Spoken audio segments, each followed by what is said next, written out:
Ya, sudah terrecord.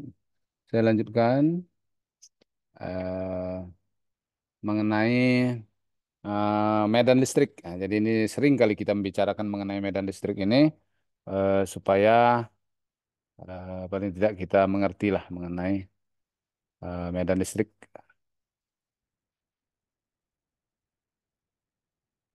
Karena ini paling sering disebut di dalam pelajaran teknik elektro. Noun and electric field. Defining the electric field atau pengertian. Sekali lagi, Michael Faraday mengatakan ide daripada medan gaya medan untuk menjelaskan bagaimana gaya listrik atau electric force bisa apa mempengaruhi sesuatu pada jarak tertentu, pada tempat yang berjarak dengan suatu muatan. Dengan adanya electric force atau gaya listrik ini akan bisa dipengaruhinya. Sebagai contoh misalnya kalau kita di ruangan trafo, trafo yang besar, trafo daya. Nah, trafo daya orang PLN itu tahu biasanya trafo daya. Maka di sekitarnya itu biasanya dikasih pagar dan kita tidak boleh dekat-dekat terlalu dekat karena jarak tertentu itu akan mendapatkan electric force atau gaya listrik.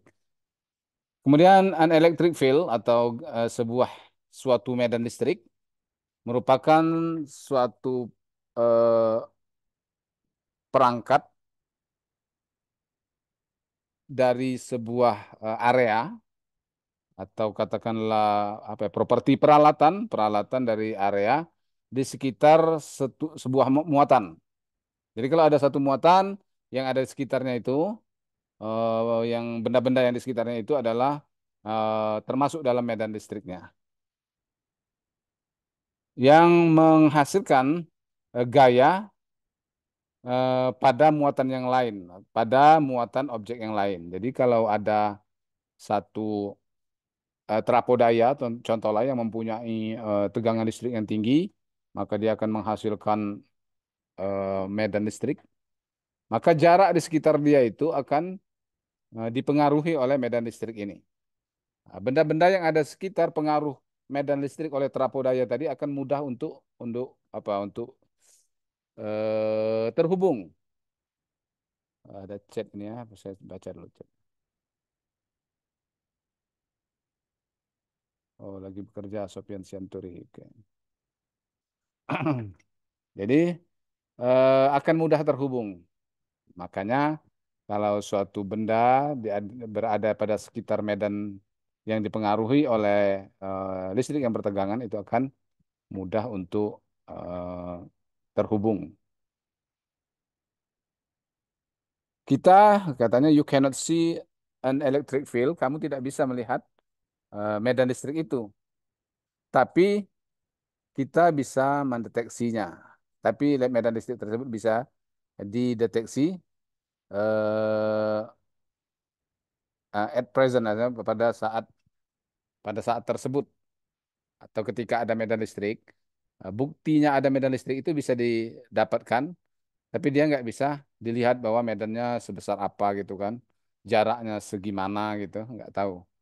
Cuma pengaruhnya misalnya bergeraknya apa magnet, kemudian antara dua kutub itu akan mudah terhubung, percikan api mudah kali terjadi, percikan listrik pada daerah-daerah yang mempunyai medan listrik yang tinggi. Jadi itu untuk lebih pahamnya lagi mengenai medan listrik ini. Oke, saya kira nggak perlu lagi lah ini. Ini sekedar mengulang sedikit, mereview, karena kita mau masuk ke intensitas medan listrik.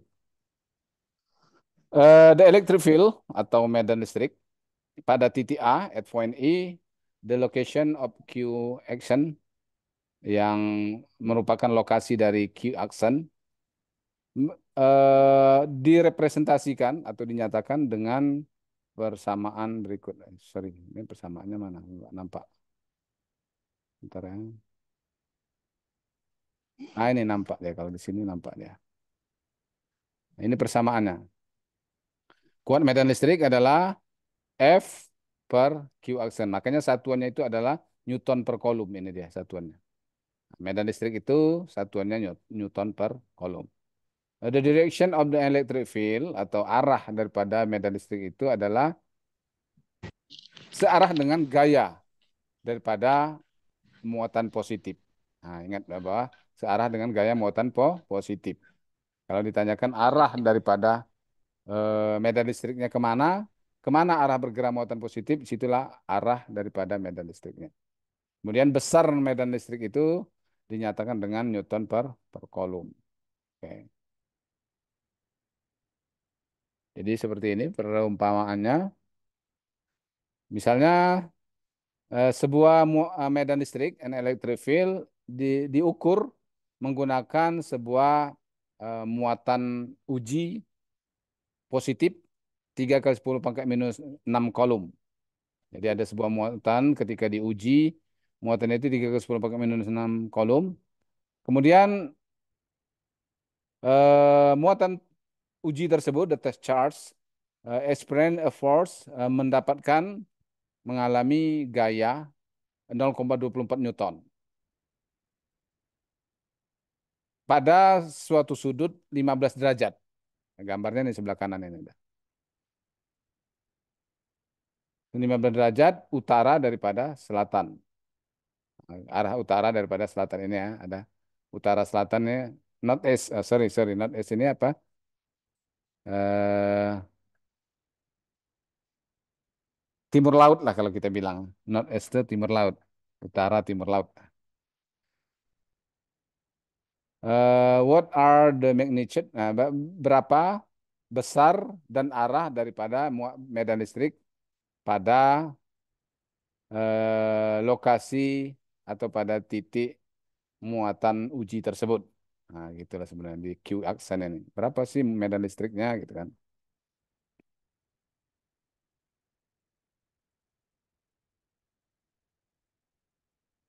Kita bisa membuat sebuah model daripada medan listrik dengan menggunakan tanda panah untuk menunjukkan vektor medan pada beberapa titik atau lokasi.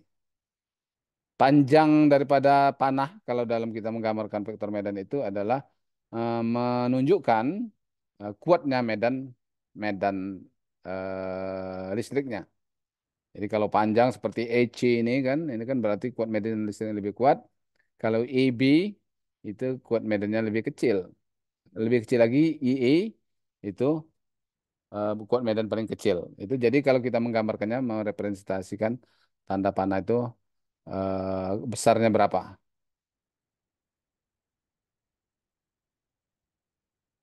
Kemudian kita bisa menggunakan muatan uji eh, menjadi peta daripada medan listrik resultan atau jumlah medan listrik dari sebuah dari beberapa ini collection of the chart dari beberapa muatan uji yang ada. Nah, ini medan listriknya pada sebuah muatan Q. Nah, itu adalah K kali Q dibagi R kuadrat. Makanya dia satuannya adalah nanti medan listrik kolom per meter kuadrat. Oke.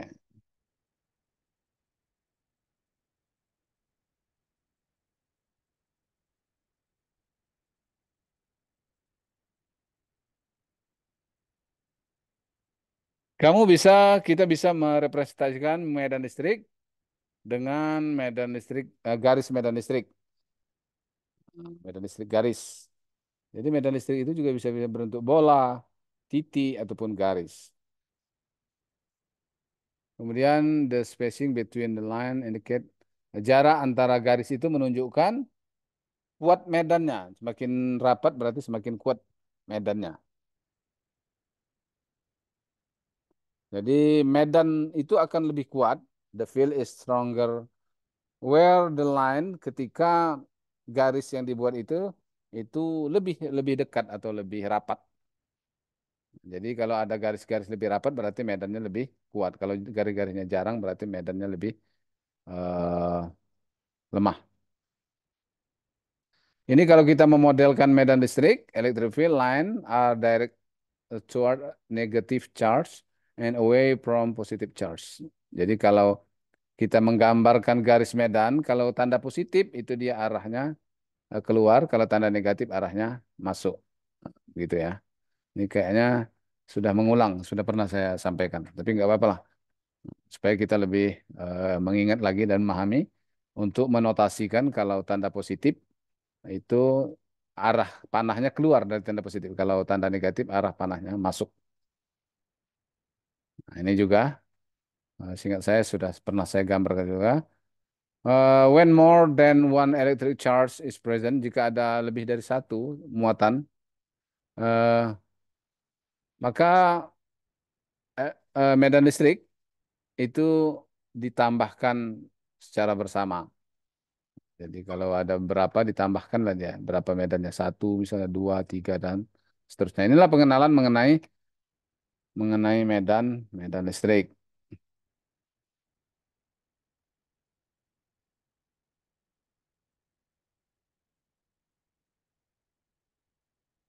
Oke, kita lanjutkan sekarang kalau udah kenal dengan medan listrik. Ini kita tutup dulu ya. Sudah tahu kita apa itu medan listrik, ada muatan, maka di sekitarnya itu akan timbul gaya, gaya listrik. Daerah yang masih dipengaruhi oleh gaya itu itulah medan medan listrik.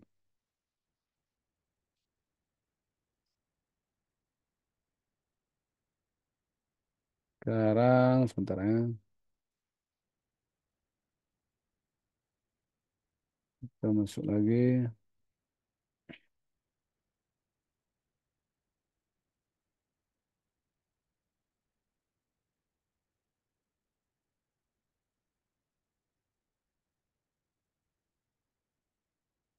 Ini nampak ya presentasinya, kelihatan. Chapter 2. Oke. Kalau nggak nampak presentasinya nanti dibilang biar dinampakkan.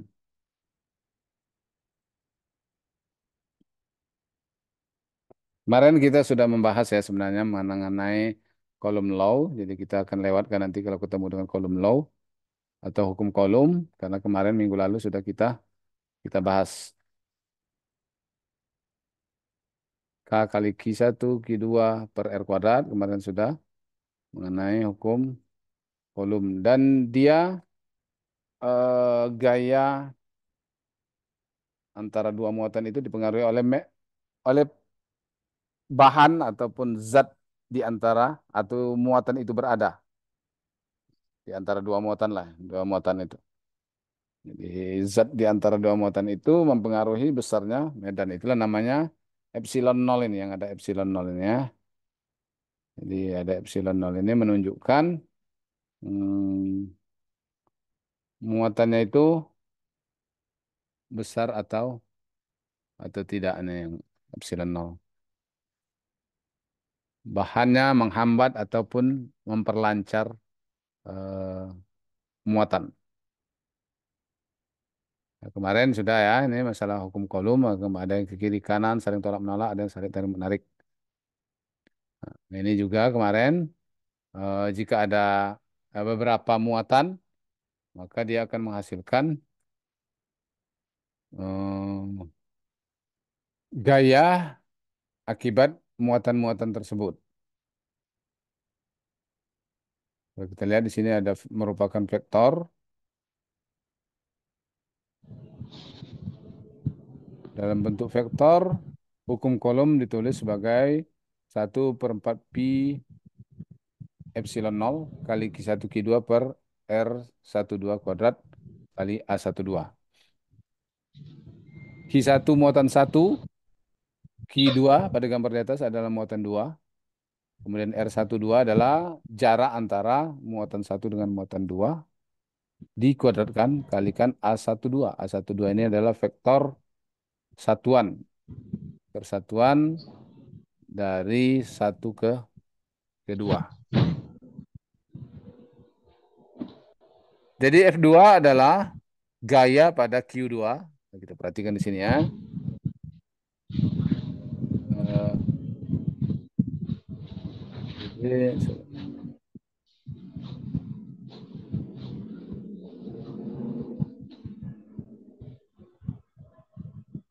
hmm,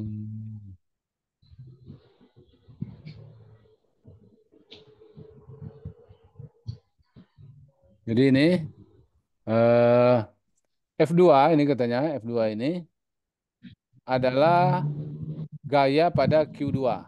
Nah, Q2 ini kan. Oke.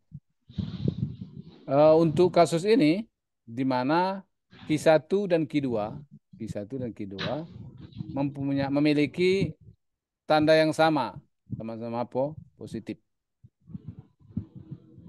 Maka A12 adalah vektor satuan dengan arah R12. R12 berbeda dengan R21. R12 berarti dari satu ke dua.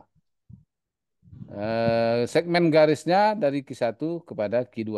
Jadi akan berbeda kalau garisnya itu dari Q2 ke Q1. Jadi ini kita menghitung eh, gaya pada Q2. A12 sembilan R12 per harga mutlak R12. Oke, udah kemarin udah kita pelajari.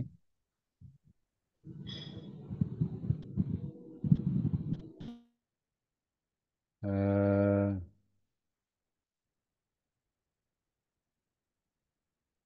Sama dengan R12 per R12. Yang di bawah ini saklar pula, skalar. Yang di bawah ini adalah skalar. Nah, yang R12 ini adalah skalar, R12 yang di atas itu adalah vektor. Atau dalam bentuk vektornya yang seperti ini ya.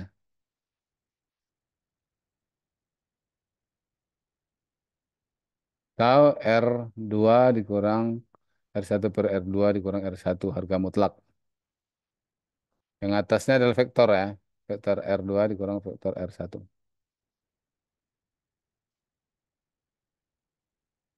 Nah, ini contohnya sebuah muatan Q1 sama dengan 3 ke 10 pangkat minus 4 kolom pada titik M yaitu 1,2,3 dan sebuah muatan Q2 minus 10 kali minus 10 pangkat minus 4 kolom pada titik N 2,0,5 yang ditempatkan pada ruang vakum atau ruang hampa. Hitunglah katanya gaya pada Q2 oleh Q1. Nah, jadi gaya pada Q2, gaya pada muatan minus 10 pangkat minus 4 kolom oleh Q1. Jadi eh, Q2 ini ada gaya apa? Gaya listriknya karena pengaruh Q1. Kalau nggak ada Q1 pengaruh apa tuh Q2 ini gaya pada Q2 ini akan berbeda. Tapi karena ada Q1 maka kita mau menghitung berapa gaya pada Q2 oleh Q1. Seperti itu.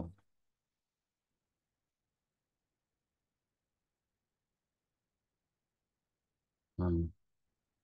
Maka cara membuatnya adalah R12. Kita hitung dulu R12 karena gaya tadi 1 per 4 pi epsilon 0 kali Q1 kali Q2 per R12 kuadrat.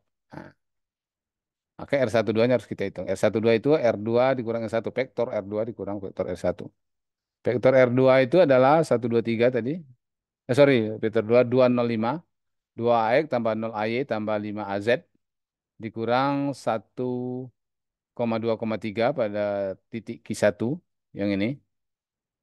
Maka ada 1AX tambah 2AY tambah 3AZ. Kurangkan yang AX dikurang dengan AX juga ya. Kemudian yang AY dikurang AY, AZ dikurang AZ. Kemarin seperti itu. Sehingga muncullah 1AX dikurang 2AY tambah 2AZ.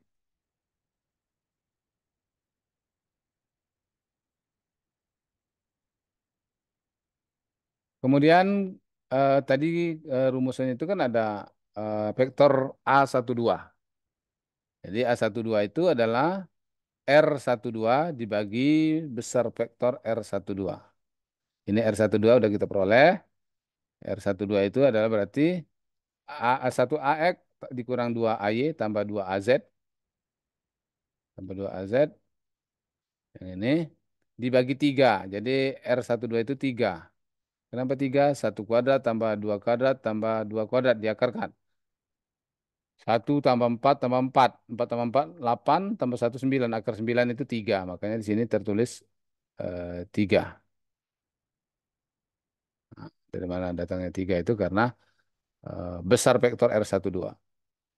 Maka diperolehlah F2 itu sama dengan 1/4 pi I0 epsilon 0 kali Q1 kali Q2 per R12 kali vektor satuan A12.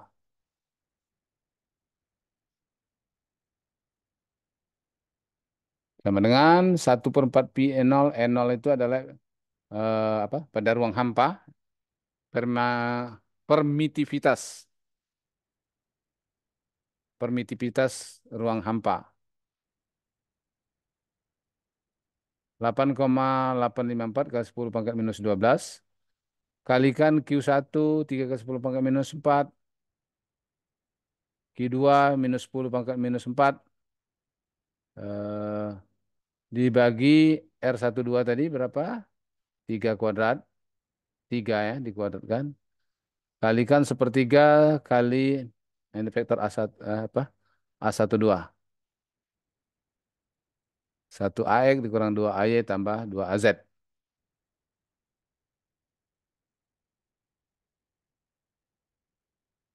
Sama dengan minus 10 AX tambah 20 AY minus 20 AZ Newton. Itu vektor, sorry, gaya F2 pada oleh pengaruh pada Q2, pengaruh daripada Q1.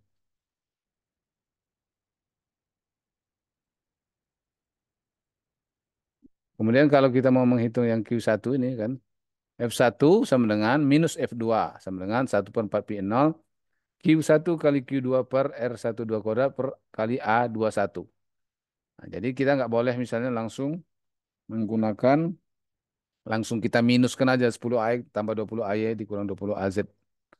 Karena minus F1, F2, F1 itu sama dengan minus F2 nggak boleh. Sekarang kita lihat satu muatan Q1, kemudian kita membayangkan muatan lain yaitu QT sebagai muatan uji satuan yang bisa kita gerakkan berkeliling atau berputar. Maka kita dapat melihat bahwa eh, gaya yang ada di semua tempat atau semua posisi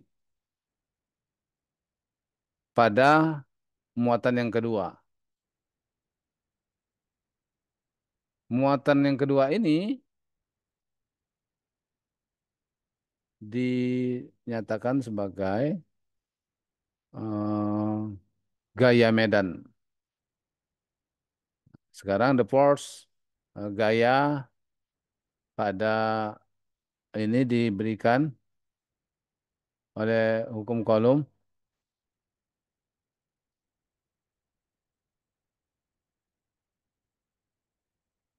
1/4 pi epsilon 0 Q1 kali QT per R1T kuadrat kali A1T.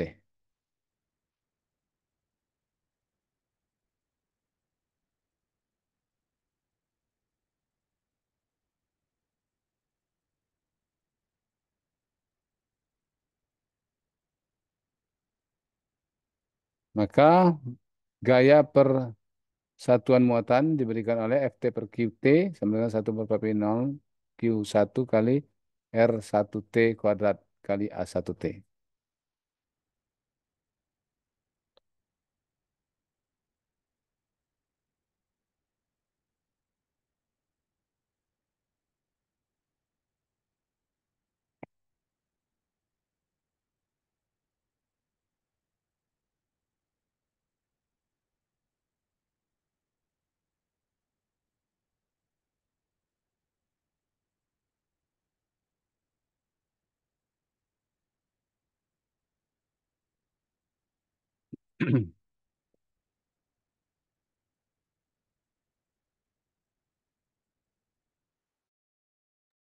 Sebentar ya, ini apa?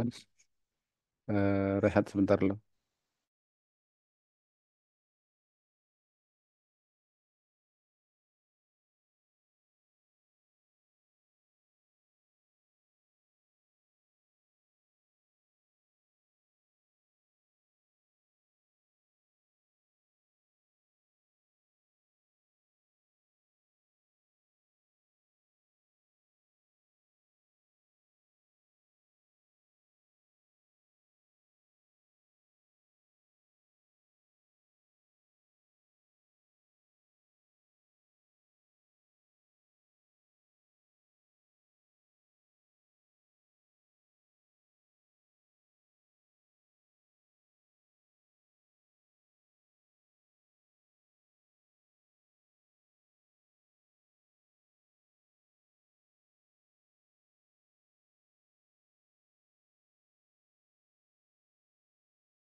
Oke, baiklah, kita lanjutkan ya.